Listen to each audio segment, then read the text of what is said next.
We're going to give it a minute for some folks to come in the room. And we're also going live on Facebook. If you go to Austin Film Society, we are live on Facebook there. So you can send folks to Facebook who are not in the room. I'll get another minute and then we'll get started.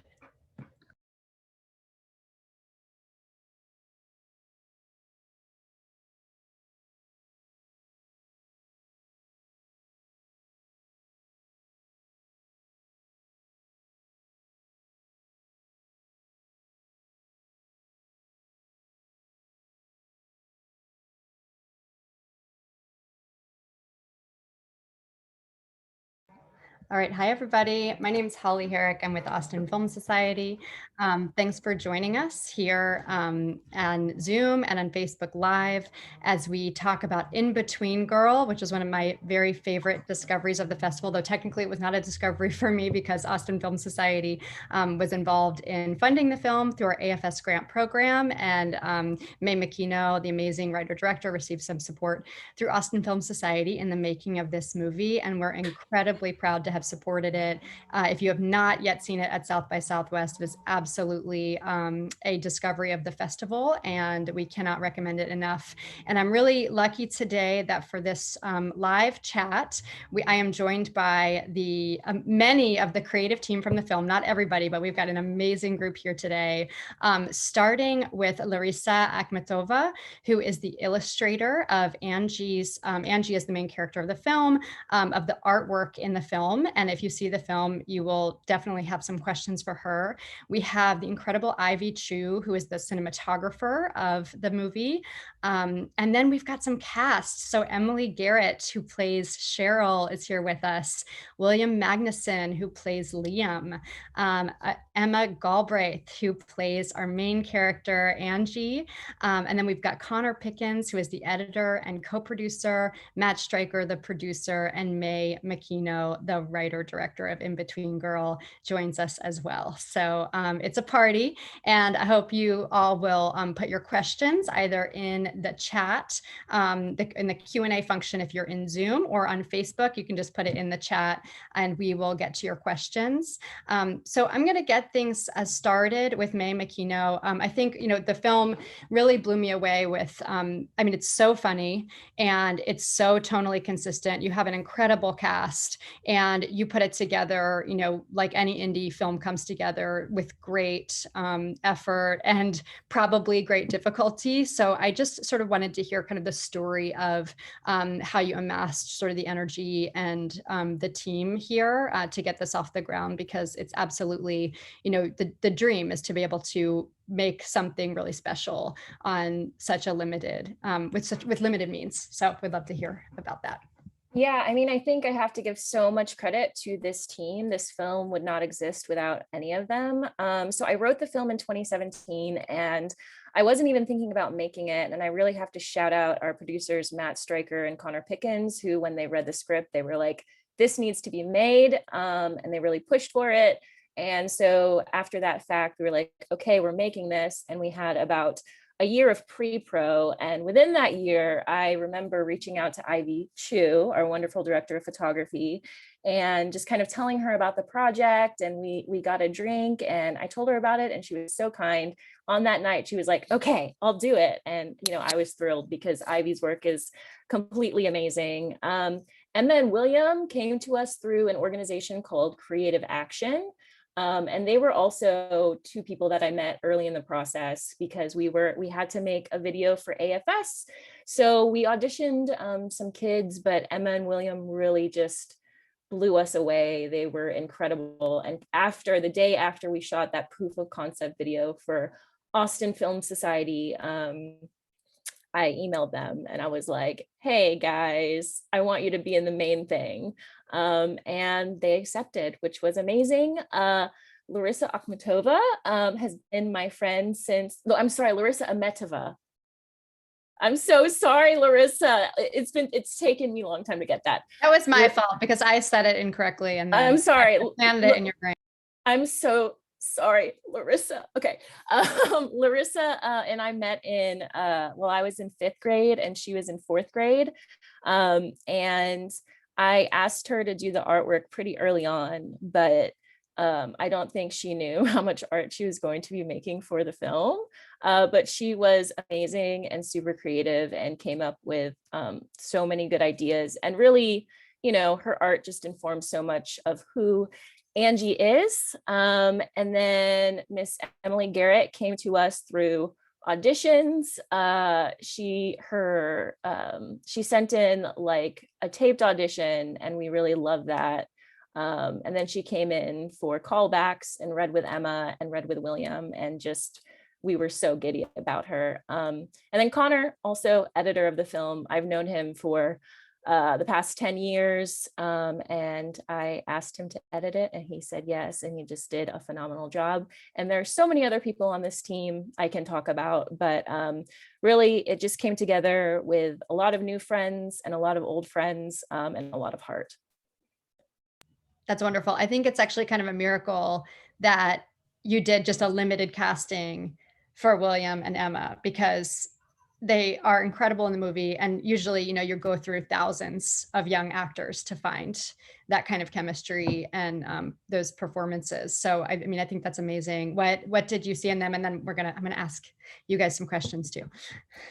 Emma, like we did a ton of interviews today, and I think I've told this story like 8 times, but we'll tell it again. So my friend Marcelo Tisson, who did the kind of sound mix for our film, he also works at Creative Action, and he is the head of their team program there. And they were doing auditions for their teen film at the time, at the same time that I was casting for the AFS proof of concept short. And he sent me like a 30-second clip of Emma. And he's like, oh, this girl auditioned. She might be good for your movie. And I saw her and I was just like, oh my gosh, this girl is phenomenal. I want her so much. And while I was emailing her, Emma was apparently emailing me to say she wanted to audition. So it was like very serendipitous. And Emma came in. She read the vlog for Angie and the first car ride scene, I believe. And she was just so natural in the vlog. Like she made the writing sound like actual words coming out of a teenage girl's mouth. Because I think sometimes when you write something and you hear people act it out and you can tell it's acting, like you get very insecure as a writer and you're like, can I not write? But then you have somebody like Emma come in who reads it so naturally and so real, that it's just kind of amazing. And then William also came through us through our Creative Action contact, and he was great. Like we did tons of kind of improv with William, and he was just really hilarious and brought this new dimension to Liam. And then I made them come over to my house. They barely knew me, and they improvised on my couch, and were just like so down and willing to kind of go for it. And I think one thing about all 3 of these leads is like they're not afraid to get emotional, and they're not afraid to be raw and vulnerable, and they don't care if if maybe they don't look the coolest in a moment. They're just like so honest and natural, and like you said, like finding this talent like is really, really rare. Yeah, Emma, I wanted to hear from you about, your character goes through these incredible transformations, a sort of crisis at the beginning of the film that we won't talk about, and then from being sort of not so interested or not really sure about her sexuality to being totally interested in exploring it. And then also there's some incredibly raw moments around direct experiences of racism in the film. And so it's a lot, and you take it on so beautifully. Was it, I guess I just want to talk to you about technique. Is it your own experiences, or was it that you've had that you brought to the character? Or was it working through this with Mei? How did this come together for you so honestly? Sure. A lot of me is an Angie, and that's largely in part because before we shot the full film, Mei and I spent a year and a half developing her character, and a lot of her character was crafted around my experiences as a half Chinese, half white person and teenage girl, and around Mei's experiences as well. So I would definitely say a lot of me is in Angie, and that's most apparent, I think, in her heritage. Her dad is from a town in China called Fuzhou that my mother is from, and that was a choice that we made through conversations about that as we were crafting the character. So it's definitely in part a lot of Angie's history and background is taken from my background, but also at the same time there's a lot about Angie that's not me, and I think definitely tapping into what it's like to be a teen girl, because I also am one and was one at the time of filming, is part of it. But it's, I think, so the things that Angie just goes through are like really universal. I think, especially, for half Asian girls, a lot of us experience the things that she goes through. So it was, in part, I think definitely a lot of it was just from innately understanding the struggles. And were there things about the film that you felt were addressing a lot of what we don't see in coming of age stories? And in particular, the sort of frank sexuality or the sort of comedy around it, and the specific experiences of being half Chinese. Oh, for sure. I think one thing I loved about the script is that it's so body positive, it's so sex positive. Like it tells a story about, in part, bodies being weird, and teenagerhood in large part discovering that bodies are weird and figuring out how to deal with this new weird body, and figuring out how to deal with other people's new weird bodies and how to figure out what you like and what you don't like. And that goes for both sexual experiences and romantic experiences as we explore in the movie.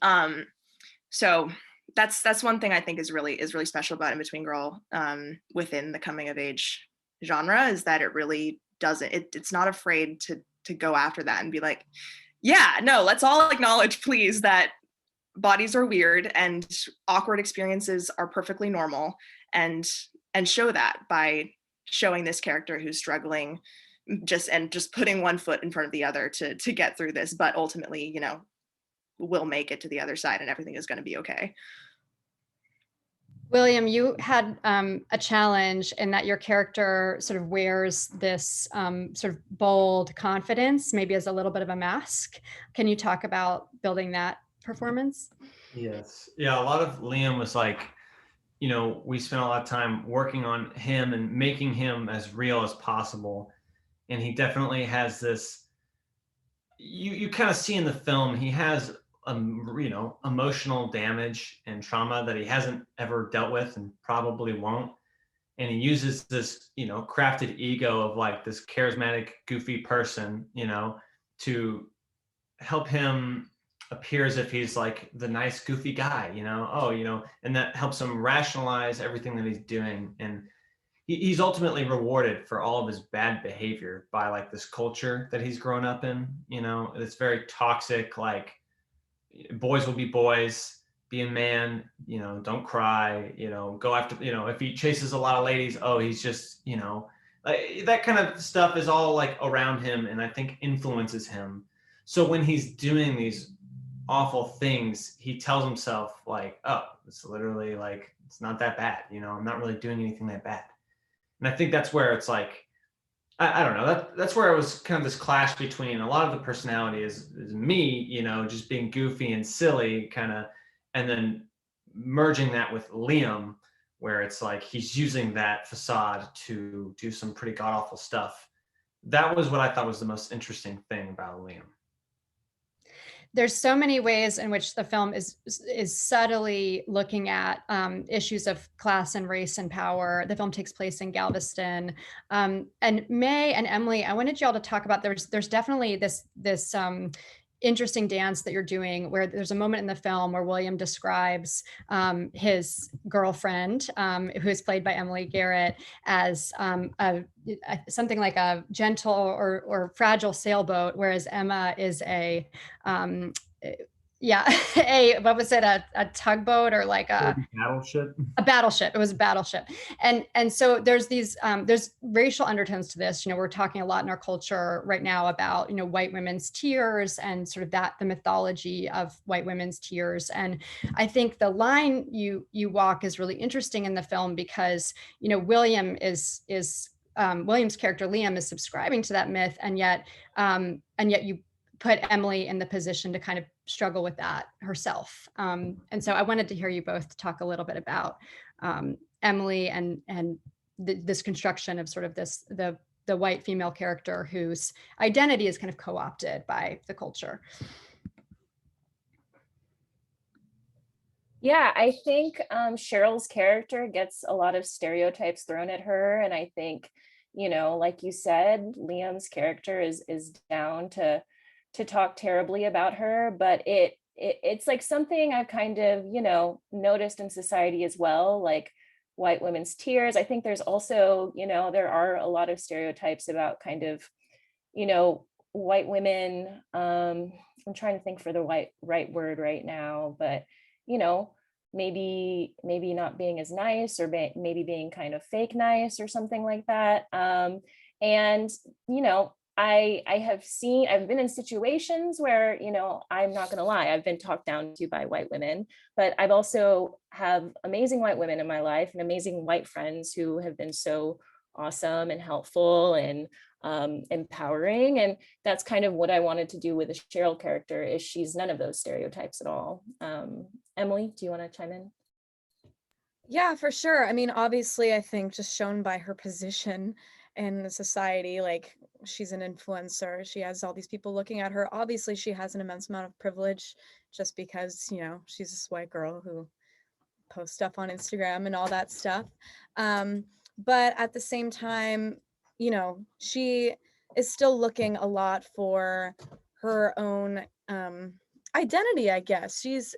She doesn't feel the need to like put other people down necessarily. She just has this privilege that is obviously innate in her, but that doesn't necessarily mean she's a super antagonistic person. And luckily, I think that's what's so beautiful about Angie and Cheryl's relationship, is that despite these stereotypes, they're just two girls in high school who just want to make friends, who just want to have some real connection at the end of the day. That's what they're able to do. So yeah, that's how I see it. I want to talk a little bit about the art and the craft before we get to audience questions. And so, Larissa, your artwork, there's a ton of it, as Mei, you said in the beginning, and there is this sort of beautiful interplay between what Ivy is capturing and sort of where the illustrations are going. So I wanted you guys to talk about sort of what the basis or the background for the drawings were and how you tied that in aesthetically to the rest of the look of the film. Well, Mei basically provided excellent direction regarding like what kind of tone she was looking for. She would even like steal stuff from my Instagram, be like, kind of like this, but maybe a little more Angie-fied. And I don't know, I really appreciated that Mei put a lot of trust in me and was like, just do it your thing, just make it the way you usually make art. I like when you make art when you're really depressed. I like those kinds of drawings. So yeah, it was like a lot of great direction while also a lot of freedom. And I wasn't on set, so I was really happy to see how Ivy shot the sketchbooks and all the drawings, because I think that she created a great atmosphere around them.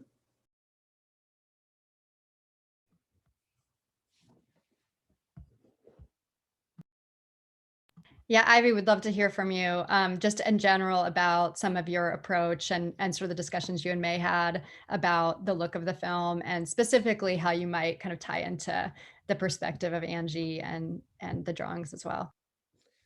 Yeah, I think our process was extremely evolutionary, as in it kept changing as we learned more about Angie as a character in the film, as well as just over time. Ironically, all of those insert shots of the Larissa's drawings were done in January.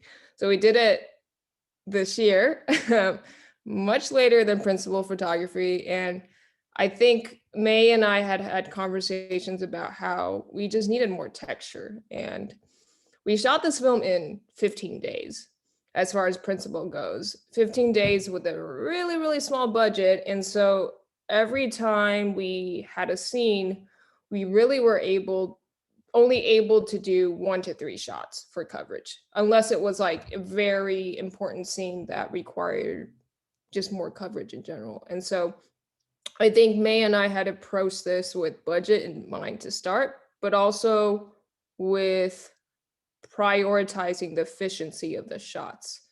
And so as far as covering the scenes, we kind of created an aesthetic to start of like, okay, well, what makes sense and what's Angie's perspective, and kind of went from there. But I would say a lot of the shooting was restricted by budget, but also we had this little sandbox to play in. And because of that, we got to be a little bit smarter and a little bit faster with what we were doing.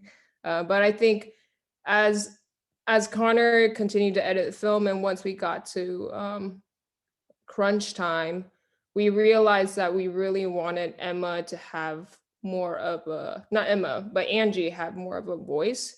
And so Mei and I talked about just adding more high 8 footage into it, as well as the drawings, because so much of this is about the time capsule, about like her memory and recollection of this time in her life. And so I think the pickups were extremely important in adding the textures. And we're so grateful that Larissa was able to provide artwork for us in that respect. I'm amazed that this was shot in 15 days. Again, kudos to the whole team. I would love to hear from Matt about sort of what the secret sauce is. Matt is the producer for being able to pull this off in 15 days. And I think we have a question in the Q&A about shooting in Galveston. And so I'm interested too in how that tied into the kind of production value you guys are getting with limited resources. Haha. 15 days was tough. I was also the assistant director on the film. Also, just to people watching, this is Ibrahim. He is one of our co-producers and our line producer. He just didn't get a chance to get introduced at the beginning, but he was also not originally listed as being, so I just wanted to shout him out there. And I'm also going to shout out Kate and Emily Gallahan, who are also our co-producers.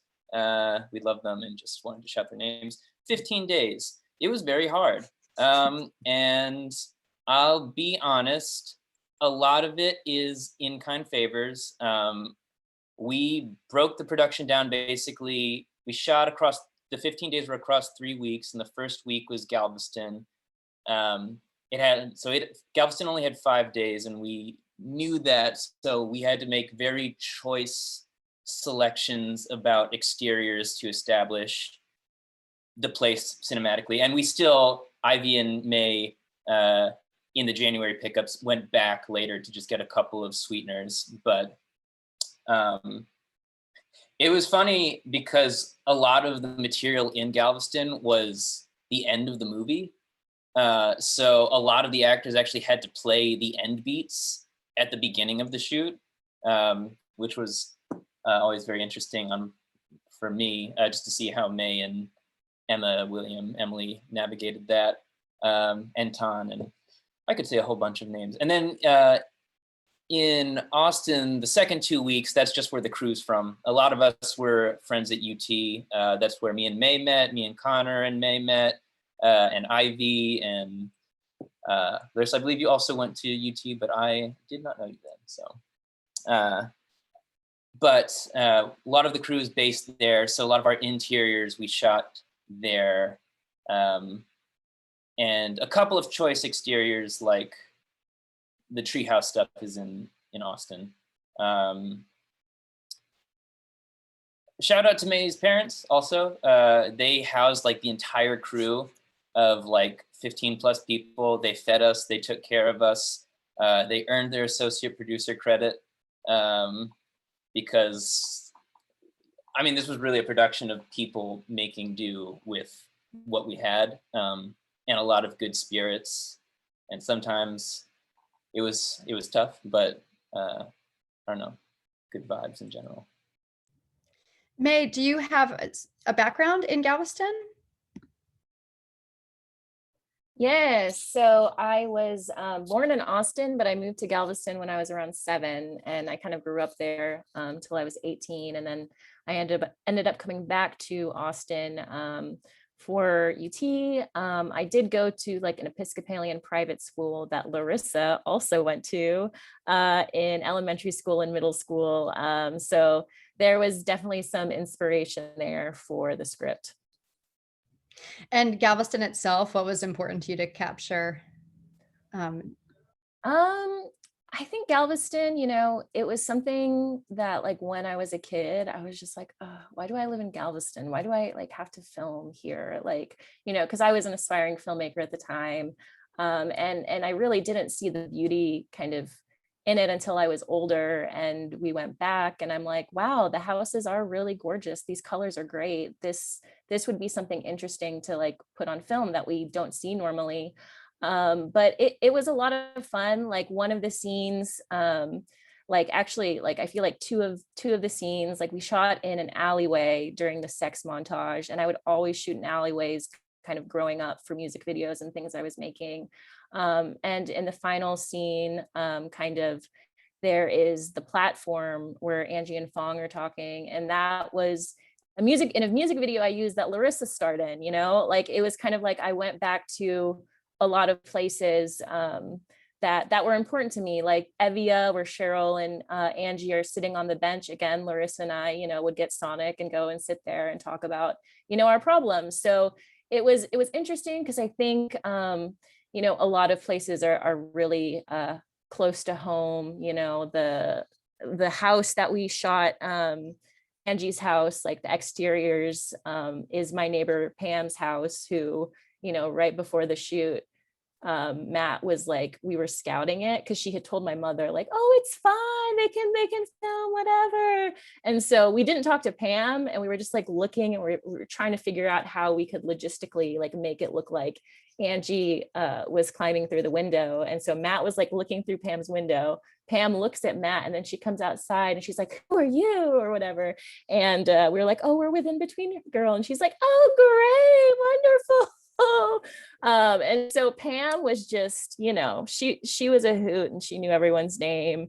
And, you know, shooting in my neighborhood was fun. Like shooting those wides was a lot of fun because, you know, when you're an independent production that doesn't have a lot of money, you don't have the budget to move cars or move anything outside the houses. So on the day of the shoot, it was just Ivy and me looking at each other and being like, what doesn't have a lot of cars that looks interesting? And luckily there was a lot of stuff we could use. So yeah, it was great.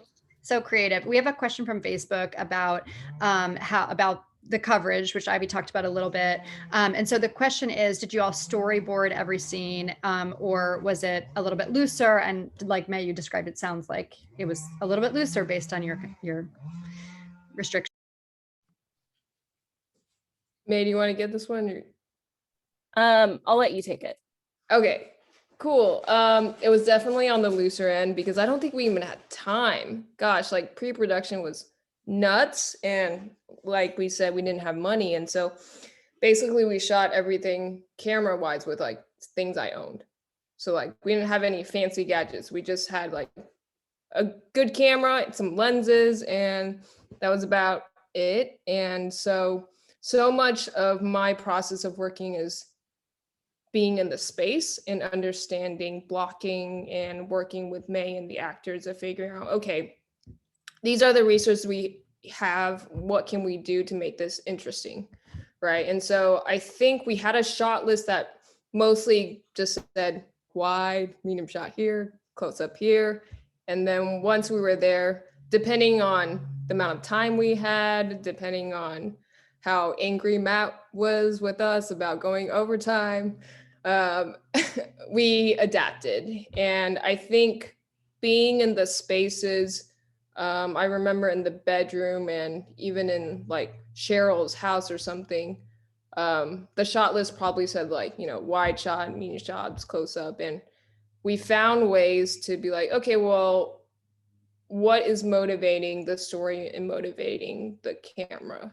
And yeah, we were a little bit more flexible, and I'm very thankful that everyone was able to roll with the punches, because I work off of being inspired by the people around me. And it's hard to do that when you're not in the space. It's hard to do that when you don't even know what location we have until like literally right before. There were so many places that we couldn't scout that we were just like, okay, I guess we're gonna go do this. And so I'm very grateful for a very flexible team, because I think the best kind of like creativity happens when we all put our minds together and are able to feed off of each other. And so I think that's what happened. I just That's want to great. say we would not have gotten through this shoot without Ivy. Ivy was a master of taking, you know, I would give her a shot list that was 8 shots and she said, this needs to be 3. And she would do it and it would never take away from the narrative. In fact, it would like just make it even better. So yes, Ivy Chiu is instrumental in making this 15-day shoot work. Amazing. And so I want to put together the other piece of the puzzle, which is Connor over here. So basically you're getting 3 shots to work with for every scene, and then you're crafting these amazing performances. So tell us a little about what your challenges were, you know, with not a lot of coverage, not a lot of options once you get the footage. Sure. First off, I just want to say hi to everybody. This is kind of my first time seeing like most of the cast and crew since the movie premiered yesterday, so it's really great to see your faces. Yeah, I think coverage was definitely an issue in certain, I think it could have been way harder if we didn't have like brilliant performances from all of our actors. Like I feel like a lot of times with indie movies, and especially like you were saying, we didn't do like an extensive like audition process. So like you might expect you would have to like really craft that. And there was some shaping for sure, but we had great performances out of the gate. I think there was actually part of the challenge with this movie, I think, was figuring out which scenes needed different cutting styles, because there's such like a wide range of like comedic scenes and more dramatic. And I think, all the comedic stuff is pretty quickly cut. And originally a lot more of the dramatic stuff was like way more intercut. And actually part of our process in the last couple of weeks of locking the edit was just really simplifying scenes, like letting things ride in a one take. Like the one that jumps to mind is the scene where Cheryl and Angie are at the gazebo and they're talking after Angie has just seen her dad in the froyo shop with the other girl, and it's we originally that's like it's like a 2-minute take, I think, and we just play it in that 2 up, and it totally works. So as far as you can definitely tell the scenes that we had the coverage for, because I think those really sing. Like the first one is that the first bedroom scene where Liam comes over, and we could really kind of craft the pacing of that awkward first time sexual encounter, and they did such an amazing job with that. But yeah, I think everything came out pretty strong with the coverage we had.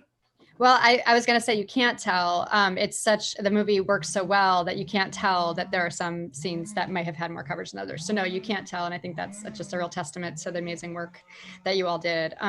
So another question from Facebook, and this kind of ties back to something we were talking about earlier. Somebody commented about how the time capsule and narration parts seem so integral to the story and to the character.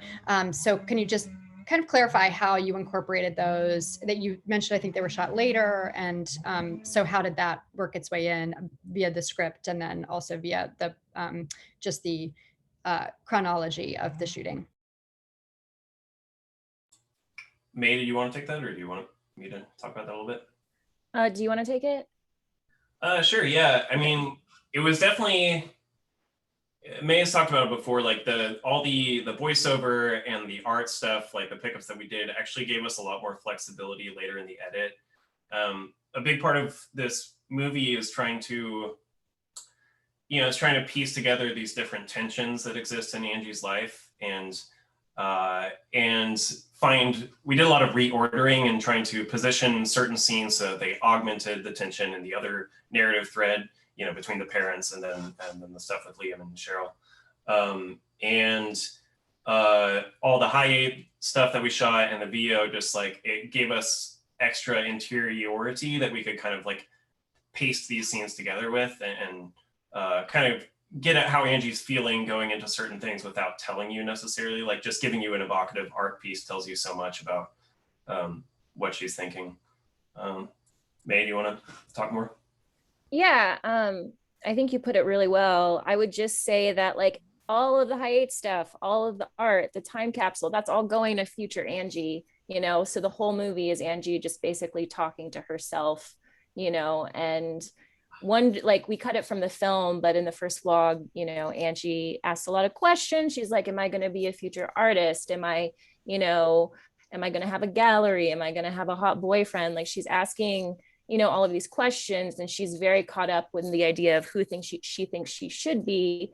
And yet she's very nerdy and she still, you know, has a time capsule. And it just felt kind of like the right framing device for this character who isn't totally living in the present. And I think at the end, you know, we get the metaphor, you know, she's bearing the time capsule and she's moving on. And instead of thinking maybe as much as of who she will be, she's kind of thinking more in the moment about like who I am.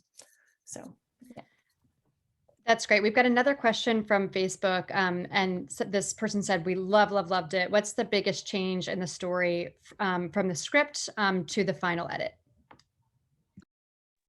Ooh, that's a good one. I mean, there were so many changes. I think I rewrote most of the voiceover like several times, and you know, God bless Emma Galbraith, who bared with me as I sent her rewrite after rewrite after rewrite to audition. A big decision made in the final act is we did have a final scene with Liam and Angie, which the performances in it were just phenomenal. Like William, oh my gosh, so good. But the problem was having the kind of Cheryl and Angie scene and then the Liam and Angie scene back to back was super redundant because they were basically, you know, the thesis of both of those scenes were essentially the same thing. So we kind of had this sad situation where it was either the Cheryl scene or the Liam scene that could exist in the final cut. And, you know, I remember telling my mom, and I was like, I think we have to cut the Liam scene. Like, I think that's right for Angie's arc. And my mom was like, no, you're not. You are not cutting that scene, you know, and it was a big point of contention between Connor and myself. I feel like we argued a lot about, is it the Liam scene or is it the Cheryl scene? And ultimately, I think it came down to which scene showed Angie's growth the most. And we felt that it was that apology to Cheryl. Yeah, it really fits. I think you definitely made the right choice from this one audience perspective. So I've got, actually Matt had a great question for Larissa. If you had any distinction between what makes a drawing that is yours, an authored by you, or something authored by Angie, the character Angie. Well, I wasn't expecting this question, so the first thing I thought of is I usually draw myself naked, so I couldn't do that for this. But I think maybe it's a little more polished. Angie's drawings, I think I was feeling like the pressure of this is going to be in South by, it needs to look good. I think my own drawings are a little bit quicker and messier. But I did try to retain some of that by providing, I used Angie's sketchbook as my own sketchbook because I filled up my own, and I was like, I want to feel real and like it's not like planted these drawings there. So yeah, I don't know if that answers it, but not naked. So we do just have a couple more minutes left, but I wanted to make sure we had some time to talk about kind of what's next for the film.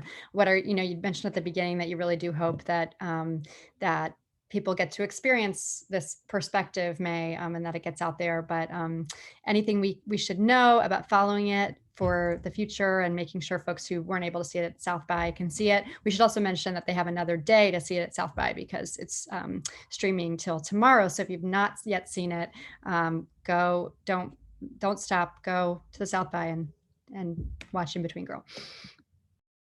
Yes, definitely go to South by and watch In Between Girl today or tomorrow. Do it. We are definitely applying to more festivals. So you might be able to see it at another festival in the near future. And we're also seeking distribution. So hopefully one day, you know, we'll be able to share it with a larger audience.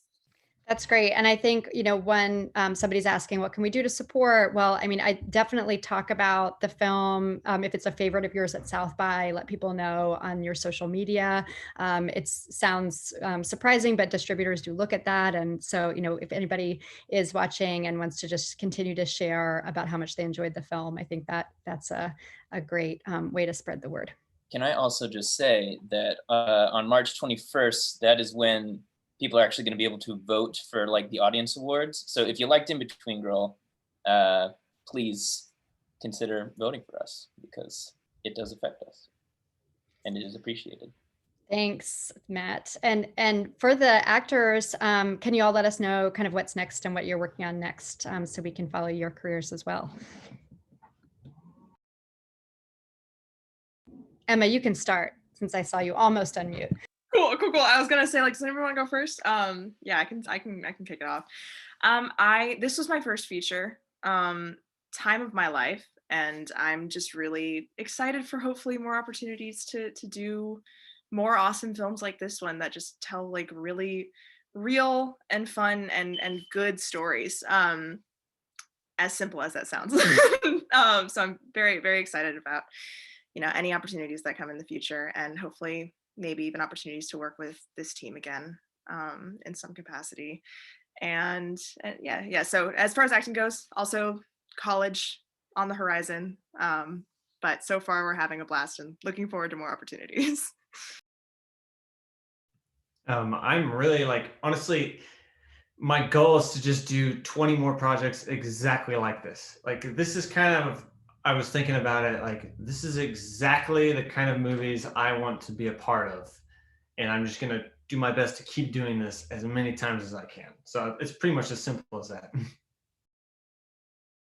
Yeah, for me, I was, I guess, Emma, you and I were like the same age when we did this. I was so young and so naive going into it, but I really did fall in love with this whole aspect and industry. So right now I'm currently earning my BFA in acting and directing at SMU in Dallas, and I'm really loving it. I'm learning so much. I feel like I've grown so much. And so in the future, you know, we work on a lot of stuff here theater wise, and we're doing a lot of small film stuff as well, just because of COVID. And it's actually turned out to be kind of a blessing because learning so much about both. And so in the future, I would love to just be a part of as much performing art as possible, whether that be on stage or in front of the camera, directing. I've really taken an interest in that.